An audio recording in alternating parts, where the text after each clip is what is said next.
이제 규제 해제 지역들을 많이 다루고 있다가 또 규제 해제 안 된 지역도 다루고 있고, 그런데 규제가 해제됐는데 더 해달라 이야기하는 지역이죠. 어디예요? 세종입니다. 지방 규제 지역 다 풀었는데 어디만 남았어요? 세종만. 청약 경쟁률이 높아서 조정지역을 유지를 했다. 즉 아직 투기가 들어올 여력이 있다는 거죠. 그런데 세종이 청약 경쟁률이 높은 이유는 뭐예요? 아니, 세종이 솔직히 집값 하락은 가장 오래되고 있는 지역 아니냐, 현재. 그런데 왜 세종은 청약 경쟁률이 높을까요? 여기는 전국적으로 청약이 가능하기 때문이죠. 다른 지역들은 해당 지역에서 청약을 받는데 세종 같은 경우는 전국적으로 청약을 많이 받고, 거기다가 거품이 많이 꼈으니까 당연히 분양가 대비로 시세가 아직도 높죠.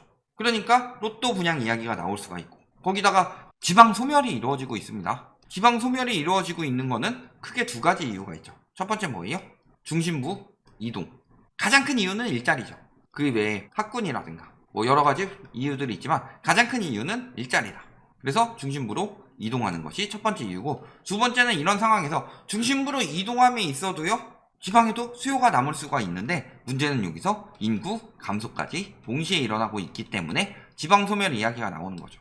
그럼 지방 소멸에서 중심부로 이동하는 거는 일단 서울 수도권이 있고요. 그 다음이 지방광역시인데, 지방광역시 못지않게 세종은 특별시니까. 그런데 지방광역시는 오래됐어요. 부산 몇 년 됐어요. 울산, 대구, 대전, 광주 다 광역시 지정된 지 오래됐는데 세종은 그렇게 오래되지 않았죠. 그러니까 신도시에다가 젊은 사람들이 뭐 많느니 이런 식으로 계속 유도를 하기도 하고, 그러니까 아직도 수요들이 유입될 수가 있더라. 특히 투기 수요들이 들어오는 수요들을 노려서 투기가 들어올 수 있더라. 지금 많이 떨어졌으니까 투기 과열 지구는 해제해야 돼. 조정 대상 지역은 그대로 유지를 하는 거다. 보면요, 조정 대상 지역 유지한 세종이나 김포는 불만이 있다. 왜 의미가 없느냐? 투기 과열 지구는요, 조정 대상 지역이랑 비교를 해보면 조정 대상 지역은 어때요? 대출을 잡아서 실수요들도 마구 못 들어오게 하고, 이제 세금 규제가 많아서 투기 수요들도 마음껏 못 들어오게 하죠. 그런데 투기 과열 지구는 여기서 강화된 버전이긴 한데 조정 대상 지역에서만 지정되는 규제들이 있죠. 예를 들어서 다주택에 대한 규제는 투기 과열 지구만 풀어서 의미가 없다. 오히려 투기 과열 지구를 두고 조정 대상 지역만 풀었을 때 오히려 다주택들은 유입하기가 좋더라. 이런 점들을 따져봤을 때 진짜로 투기를 막는 건 조정 대상 지역이죠. 그러니까 의미 없다라고 하는 거예요. LTV는 풀어봤자인 이유가 여태까지 LTV를 이용해서 자산 가치가 올라가면 대출을 더 받을 수 있다. 그러니까 가치를 올리고 대출을 더 받고, 여기서 업계약하는 이유도 마찬가지예요. 새로 집을 사는 사람들이 왜 업계약을 하려고 할까요? 대출을 많이 받아야 되니까. 취득세도 많이 내고 해야 되는데, 물론 추후에 더 올라간다고 가정했을 때 양도세를 깎을 수 있는 부분도 있지만 핵심은 대출이죠. 그런데 DSR이 적용이 됐어요. 여태까지 소득은 별로 안 올랐는데 집값만 계속 올라가지고 더 많은 대출을 받을 수 있었는데, 소득대로 받겠다라고 딱 적용을 해놓으니까 어떻게 되는 거예요? LTV를 막 생애 첫 주택자에게는 뭐 80%까지 푼다느니 뭐 이런 이야기가 나와도 집을 살 수가 없는 거다. 80%까지 풀면 뭐하냐? 기존에 내가 버는 돈을 LTV 그 전에 있던 40% 맞추기도 힘든데. 그러니까 거래가 안 되는 거죠. 그러면 실질적으로는 뭘 유도하려고 하는 거예요? 어차피 대출은 조정 대상 지역을 풀든 투기 과열 지구를 풀든 막힌다. 그럼 뭐예요? 세금 감면 해서 다주택자들이 유리해지는 거죠. 그래서 지금 보면은 조정 대상 지역에 이제 3억 미만 집은 세금 깔 때 주택수에서 많이 포함이 안 되죠. 그렇게 개정했죠. 그럼 그쪽에는 투기 수요들이 좀 들어올 수 있죠. 안 팔리니까. 그걸 팔아야지 더 좋은 집으로 갈아타기가 가능한데. 그러니까 풀어달라고 하는 거예요. 세금 덜 내서 수익 더 많이 내려고. 세종 중위 가격은 여전히 전국 2위다. 거분 다 빠지지도 않았는데 여전히 전국 2위라면 아직은 규제를 둬야 되지 않을까. 올라간 게 얼만데. 특히 세종 같은 경우는요, 다주택자가 유독 많죠. 세종이 다주택자 많은 이유는요, 세종을 만들 때 공무원들의 이전을 바라면서 공무원들에게 특별 공급을 했죠. 근데 문제는 뭐예요? 주택을 가지고 있는 사람이 주택을 처분하지 않아도 특별 공급을 받을 수가 있더라.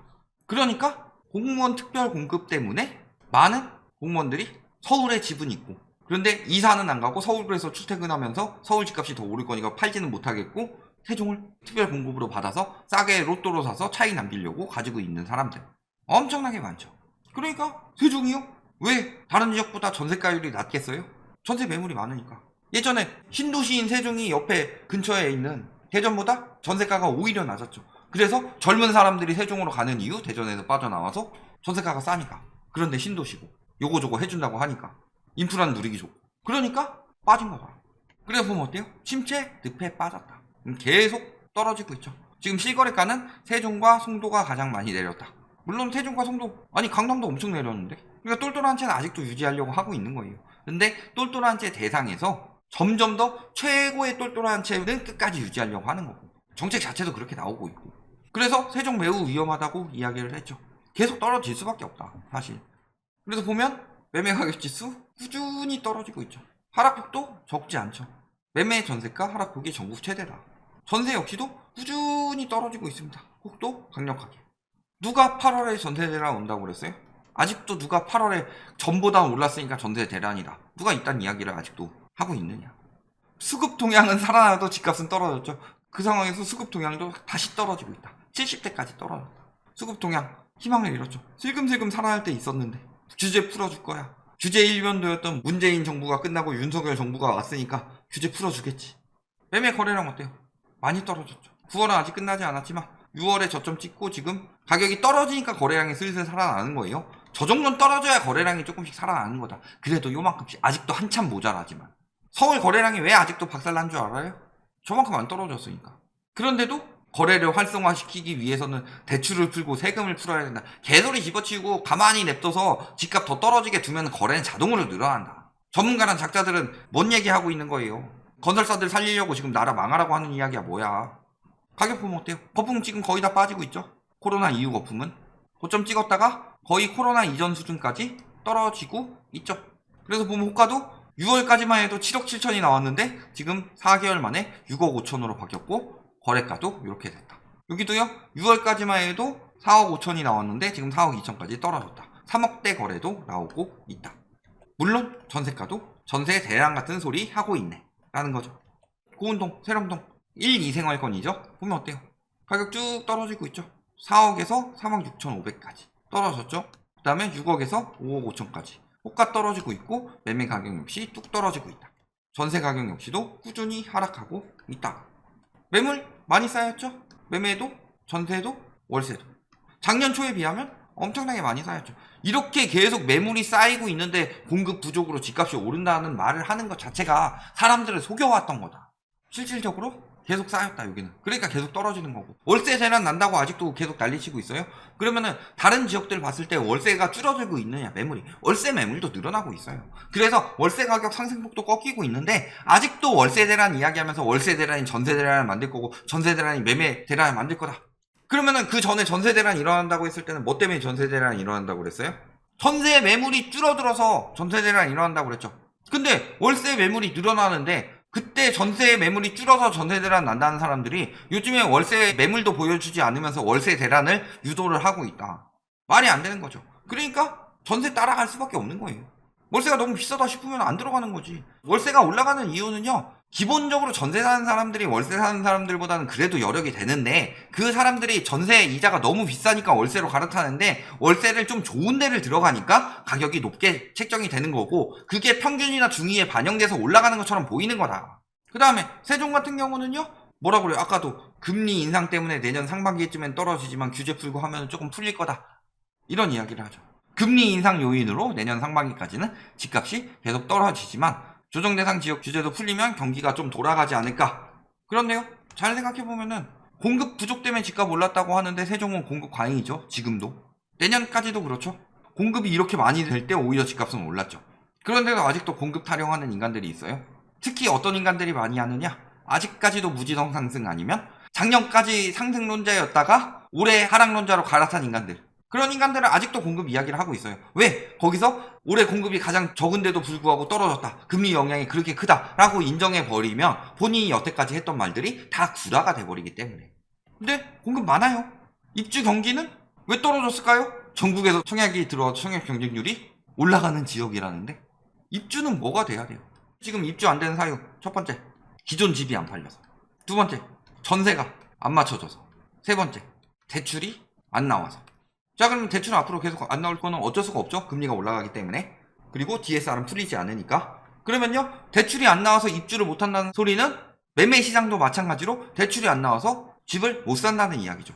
그러면 대출이 안 나와서 집을 못 사니까 거래가 당연히 안 될 수밖에 없고, 그러니까 기존 집은 당연히 안 팔릴 수밖에 없죠. 그 다음에 전세시장 붕괴되고 있는 건 누가 봐도 알고 있는 상황이고, 전세 대란은 역전세 대란으로 나고 있죠.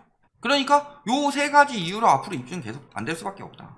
그러면 공급 과잉은 더더욱 길게 유지되겠죠. 입주 아파트가 들어올 때마다 매매, 전세, 월세 매물은 계속 늘어날 수밖에 없더라. 미분양은요? 미분양은 줄었어요. 그러니까 이런 와중에도 아직도 로또라고 생각하고 미분양을 처분해주는 사람들이 있다. 그런데 이것 역시도 오래 갈 수가 없다는 거죠. 당연히. 상가는 더 심각하죠. 세종의 반값 부족. 이거 세종 상가는요, 저희가 2019년 유튜브 할 때 처음에 세종 영상 올릴 때도 세종 상가 이야기는 했어요. 아니, 되겠어요? 상가 1층 평당가가 5천이에요, 5천. 평당가가 5천이면 얼마냐? 분양 20평. 딸이 분양 받으려면요, 전용 10평 나와요. 평당 5천이면. 분양 20평이니까. 곱하기 20 해서. 그러면 수익률이 한 4% 나오려면요, 10평짜리에서 월세를 얼마 받아야 돼요? 적어도 300은 받아야 돼요. 대출 끼고 저금리 기준으로. 근데 금리 올라가고 있죠? 수익률은 더 떨어질 수밖에 없죠? 그런데 자영업자들 죽어가고 있다고 하죠? 전용 10평짜리에서 300을 어떻게 내느냐? 그러니까 처음부터 말도 안 되는 가격이었는데, 그러니까 당연히 텅텅 빌 수밖에 없는 거예요. 누가 거기에 임대 들어가요?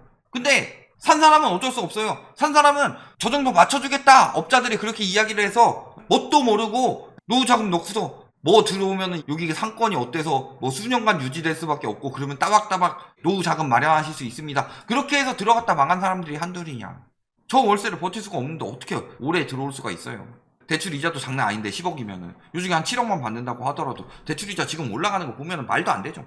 버틸 수가 없는 거예요. 앞으로 상가 경매 대량으로 쏟아져 나올 거다. 신도시발로. 인구 유입 멈췄죠. 이제 인구가 오히려 감소했다. 인구 목표 80만 명 40년으로 연장됐다. 왜 그렇게 늘었던 거예요? 인구가 유입되는 이유는 간단해요. 여기가 대박인 것 같거든. 청약 경쟁률 높다는 이유는 뭐겠어요? 저기 청약 받으려고 들어가는 사람들도 있을 테고, 세금 부담이 되니까 명의 나누는 사람들도 있을 테고, 여러 가지 요인들이 있겠죠. 근데 그런 의미가 없어졌다. 집값 떨어지고 청약 경쟁률도 떨어지기 시작하니까. 결론 뭐예요? 세종은 규제 지역과 이미 관련이 없다. 요거는 거품이 많이 쌓였고 여력이 떨어지니까 당연히 수요가 감소될 수밖에 없어요. 집값이 올라갔으니까 당연히 떨어져야 돼 라는 당위론이라고 말하는 인간들은 경제의 기역자도 모르는 인간들이다. 이미 한참 됐다. 그러니까 당연히 정상화 될 때까지는 앞으로 더 떨어지는 거고, 그 이후에는 그래도 지방 소멸될 그런 도시는 아니니까 어느 정도 버틸 수는 있겠지만, 정상화 된다고 해서 그 폭등량만큼 올라가지도 않을 거고 앞으로도 그럴 수가 없는 상황이다. 여기까지 알아두시면 되겠습니다.